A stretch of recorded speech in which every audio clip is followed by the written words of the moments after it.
Let's say you have been looking through the editing and proofreading category. There's 1,262 jobs, and you come across one that interests you.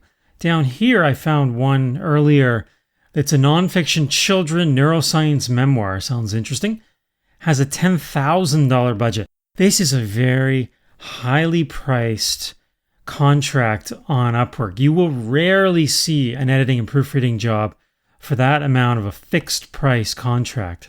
But they're looking for an expert, so maybe they're willing to pay that amount. We don't know. The only problem is this client has a payment unverified. If you click into this, you'll see more about the client. Down here on the right, it says the person has a 0% hire rate. So this is the first job they've ever posted.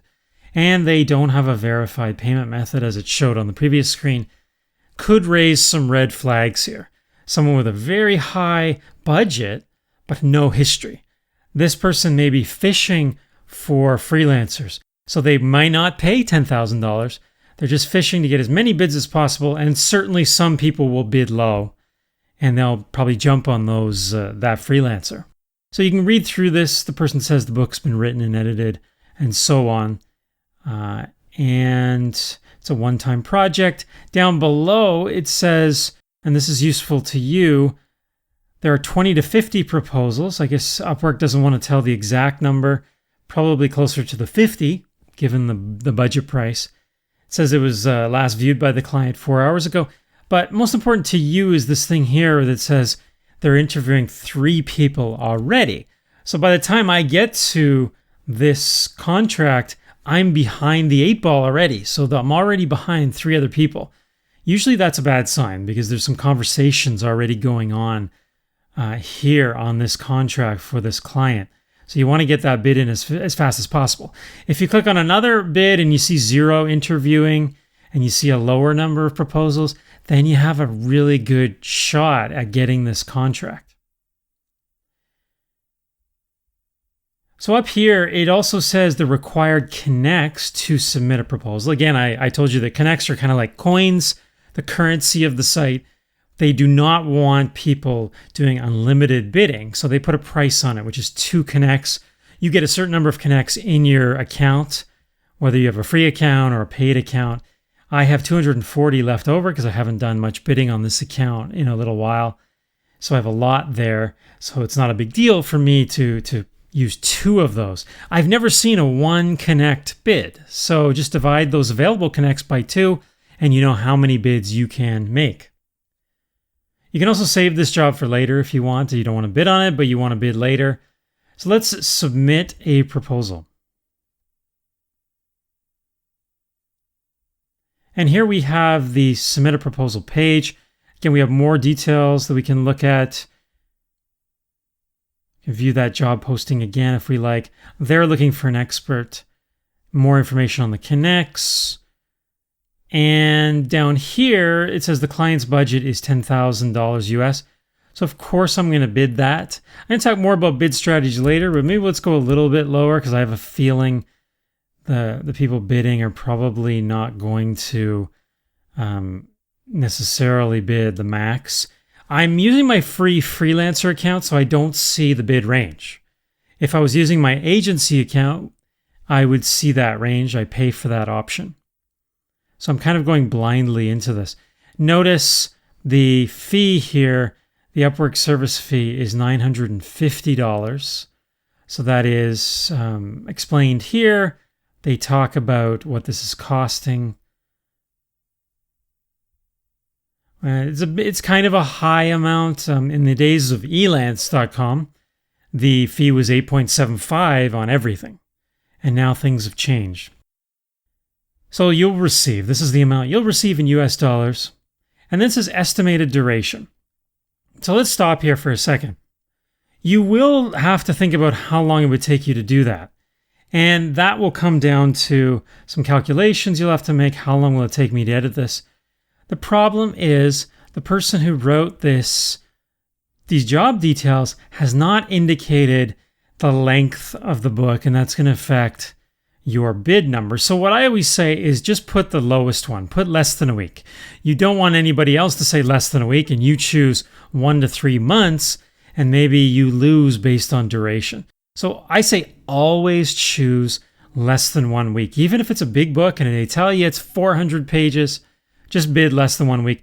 Nobody really talks about this that much. And actually, I find that when a client chooses me, we have that duration conversation anyways. We're never stuck to whatever this says in the bid proposal. So just go ahead and say less than 1 week. And then here we have the cover letter. So the cover letter is your real first point of contact to the client. I have a set of 4 or 5 cover letters like this one here that I have in Microsoft Word that I simply highlight, copy, and then I just paste it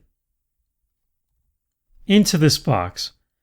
Now I've got one that's written for different projects. So this is a book, right? This is my book, the person says. So I've got a cover letter that I've written just for books. It says, "Hello, I'm quite interested in editing your book. Let me explain my experience." And I go on to give my experience. I mention I'm a university professor, which might have some sway with some clients. And then I say what I'm going to do. I will edit your book completely. That means I'll do copy editing and proofreading. So I say I do both. And then I also mention I usually do 2 readings of a document. Maybe other freelancers don't say that kind of a thing. And then I say, if you have any questions, do not hesitate to ask. Good luck with your book. And I put my name in. Now, some people disagree with this method. So they say that you should write an original from scratch cover letter for every job you apply for. And I say this is impossible. You don't have the time to be crafting personalized letters for each client. Now, what I do is I sometimes change book to ebook or to resume, that kind of a thing. If the person's name is in their proposal write-up, like if they sign it with their name, Dave, Sarah, whatever, I'll say, "Dear Sarah," or "Hello, Sarah," just to personalize it a little bit. Now, if it's an academic one, I may, for example, write an additional paragraph about some more academic things that I've done. If it's a romance novel, I may put right away that I've edited a number of romance novels. But the bulk of it stays the same. And this saves you time, and it's perfectly fine to do this. I've been a client on Upwork, so I've posted jobs and I've seen cover letters. And to be honest, most freelancers don't say much. I've had freelancers say almost nothing. They just simply depend upon their history, their ratings, and that's about it. So you don't want to write a book here. You don't want to have a long screen saying a whole lot of things, but you also don't want to say nothing or one line. Find a middle ground, be focused, get to the point, short paragraphs, short sentences, be really focused there, and get on with it. You're going to be doing a lot of these proposals, and you don't want to have to write different ones for each type. Now, I do have one that I write up that's pretty much the same for ebooks, for resumes, and I just copy and paste it just so I make sure that I've changed those words, book, resume, or whatever. So that's that. You can attach files or upload project files. Sometimes I upload a chapter of my writing textbook that I have with Oxford University Press just to show them that I know what I'm talking about when it comes to editing. So I show them that, and that's a possibility. If prior clients give you permission, you can actually show documents you've edited.